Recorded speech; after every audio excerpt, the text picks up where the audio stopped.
ಮಂಗಳೂರಿನ ಕದ್ರಿ ಪಾರ್ಕ್ ರಸ್ತೆ ಕಾಮಗಾರಿ ವಿಳಂಬ ನೀತಿಯ ವಿರುದ್ಧ ಕಾಂಗ್ರೆಸ್ ಕಾರ್ಯಕರ್ತರಿಂದ ನಗರದ ಸರ್ಕ್ಯೂಟ್ ಹೌಸ್ ಬಳಿ ಪ್ರತಿಭಟನೆ ನಡೆಯಿತು.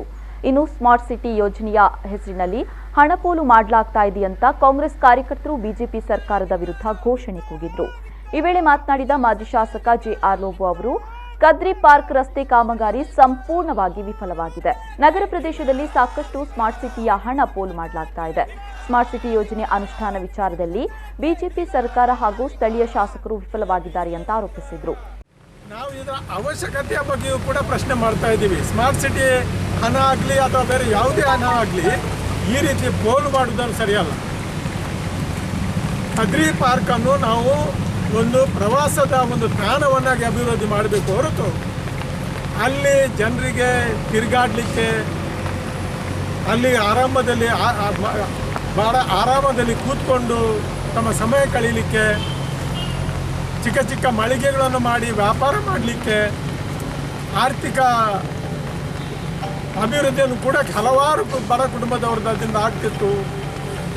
ಮತ್ತು ಇದೊಂದು ವಾಹನಗಳಿಗೆ ಹೋಗುವಂಥ ತಾಣ ಅಲ್ಲ. ಅದು ಅಲ್ಲಿ ಪ್ರವಾಸವನ್ನು ಅಭಿವೃದ್ಧಿ ಮಾಡುವಂಥ ಮನೋರಂಜನೆಗೆ ಸೀಮಿತಗೊಳಿಸುವಂಥ ತಾಣ. ಅದಕ್ಕೆ ಸರಿಯಾಗಿ ನಾವು ಮೂಲಭೂತ ಸೌಕರ್ಯ ಮಾಡಬೇಕೇ ಹೊರತು ಹೈವೇಗೆ ಮಾಡಿದಾಗ ಕಾಂಕ್ರೀಟನ್ನು ಹಾಕಿ ರಸ್ತೆ ಮಾಡಿ ವಾಹನಗಳನ್ನು ಬಿಡುವಂಥ ಸ್ಥಳ ಅಲ್ಲ ಅದು. ನನ್ನ ಲೆಕ್ಕದಲ್ಲಿ ಅದಕ್ಕೆ ಬೇಕಾಗಿರುವಂಥ ಚಿಕ್ಕ ಚಿಕ್ಕ, ಈಗ ಎಷ್ಟೋ ಚೈನಾ ಸ್ಟ್ರೀಟ್ ಅಂತ ಇರ್ತವೆ, ಅಥವಾ ಕಮರ್ಷಿಯಲ್ ಸ್ಟ್ರೀಟ್ಸ್ ಅಂತ ಇರ್ತವೆ, ಅಥವಾ ನಮ್ಮ ಅವಶ್ಯಕ ಬೇರೆ ಬೇರೆ ಸಾಂಸ್ಕೃತಿಕ ಕಾರ್ಯಕ್ರಮವನ್ನು ಮಾಡುವಂಥ ತಾಣವನ್ನಾಗಿ ಮಾಡ್ಬೋದು. ಆ ರೀತಿಯ ಒಂದು ಅಭಿವೃದ್ಧಿಯನ್ನು ಆಲೋಚನೆ ಮಾಡಿದ್ದೆವು ನಾವು. ಇವತ್ತಿಗೆ ಅದನ್ನು ಹೈವೇ ಮಾಡಿದಾಗೆ ಮಾಡಿಬಿಟ್ಟು ಅದರ ಮೂಲ ಉದ್ದೇಶವನ್ನೇ ಈಗ ಹಾಳು ಮಾಡ್ತಾ ಇದ್ದಾರೆ. ಕದ್ರಿ ಪಾರ್ಕಿನ ಒಳಗಡೆ ಹೋದರೆ ಜನ ಇವತ್ತು ಕೂತ್ಕೊಳ್ಳಿಕ್ಕೆ ಆಗ್ತಾ ಇದೆ. ಇನ್ನು ಮಾಜಿ ಮೇಯರ್ ಮಹಾಬಲ ಮಾರ್ಲಾ ಅವರು ಮಾತನಾಡಿ, ಸ್ಮಾರ್ಟ್ ಸಿಟಿ ಯೋಜನೆ ಭ್ರಷ್ಟಾಚಾರದ ಕೂಪವಾಗಿದೆ. ಇನ್ನು ಸ್ಮಾರ್ಟ್ ಸಿಟಿ ಯೋಜನೆಯನ್ನ ಪ್ಯಾಕೇಜ್ ಮಾಡುವ ಮೂಲಕ ಹಣವನ್ನ ವ್ಯಯ ಮಾಡಲಾಗ್ತಾ ಇದೆ ಅಂತ ದೂರಿದ್ರು. ನುರಿತ ತಜ್ಞರ ಜೊತೆ ಸಮಾಲೋಚನೆ ಮಾಡುವ ಮೂಲಕ ಮಾಡ್ತಾ ಇತ್ತು. ಇವಾಗ ಈ ಸ್ಮಾರ್ಟ್ ಸಿಟಿ ಯೋಜನೆ ಏನಾಗಿದೆ ಅಂತ ಹೇಳಿದರೆ ಇದೊಂದು ಭ್ರಷ್ಟಾಚಾರದ ಕೂಪ ಆಗಿದೆ ಅಂತ ಹೇಳಲಿಕ್ಕೆ ನಾನು ಇಚ್ಛೆ ಪಡ್ತೀನಿ.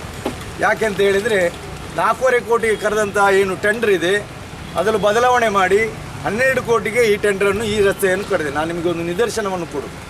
ಇದರ ಜೊತೆಯಲ್ಲಿ ಮಂಗಳೂರು ಮಹಾನಗರ ಪಾಲಿಕೆ ಅಥವಾ ಮಂಗಳೂರು ಪ್ರದೇಶಕ್ಕೊಳಪಟ್ಟಂಥ ಅನೇಕ ಗುತ್ತಿಗೆದಾರರು ಅನೇಕ ಕಾಮಗಾರಿಗಳನ್ನು ತುಂಬ ಬಿಲೋ ಪರ್ಸೆಂಟೇಜ್ ಹಾಕಿ ಕಾಮಗಾರಿ ಎತ್ತುಕೊಳ್ತಿದ್ದಾರೆ.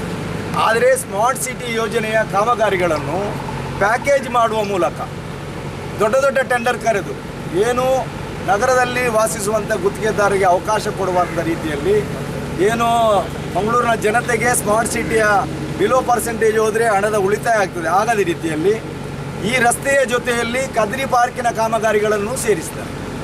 ಪಾರ್ಕ್ ಡೆವಲಪ್ಮೆಂಟ್ ಮತ್ತು ರೋಡ್ ಡೆವಲಪ್ಮೆಂಟ್ ಒಟ್ಟಿಗೆ ಸೇರಿದರೆ ಫ್ರೀ ಕ್ವಾಲಿಫಿಕೇಷನ್ ಇರುವಂಥ ಗುತ್ತಿಗೆದಾರರು ಕಡಿಮೆ ಇದ್ದ ಕಾರಣ ಈ ಕಾಮಗಾರಿಗಳು 4.5 ಕೋಟಿ ಇದ್ದನ್ನು ಯಾರೂ ಎಲಿಜಿಬಲ್ ಕ್ಯಾಂಡಿಡೇಟ್ ಇಲ್ಲದ್ರಿಂದ 12 ಕೋಟಿಗೆ ಟೆಂಡರ್ ಹಾಕಿದ್ದಾರೆ. 12 ಕೋಟಿಯ ಈ ಒಂದು ಕಾಮಗಾರಿ ಕಳೆದ 6 ತಿಂಗಳಿಂದ. ಈ ವೇಳೆ ಕಾಂಗ್ರೆಸ್ ಮುಖಂಡರಾದ ಟಿಕೆ ಸುಧೀರ್, ಸಲೀಂ ಸೇರಿದಂತೆ ಮತ್ತಿತರ ಕಾಂಗ್ರೆಸ್ ಮುಖಂಡರು ಭಾಗಿಯಾಗಿದ್ದರು. ಜನರಿಗೆ ಆಗುವ ರೀತಿಯಲ್ಲಿ ಮಾಡಲಿಕ್ಕೆ ನಾವು ಬದ್ಧರಾಗಿದ್ದೇವೆ ಅಂತ ಈ ಸಂದರ್ಭದಲ್ಲಿ ಹೇಳ್ತದೆ ಅಂತ ಹೇಳುವುದನ್ನು ಜನ ನೋಡಬೇಕು ಮತ್ತು ಪಾರದರ್ಶಕವಾಗಿ ನಗರ ಬೆಳೆಯಬೇಕು.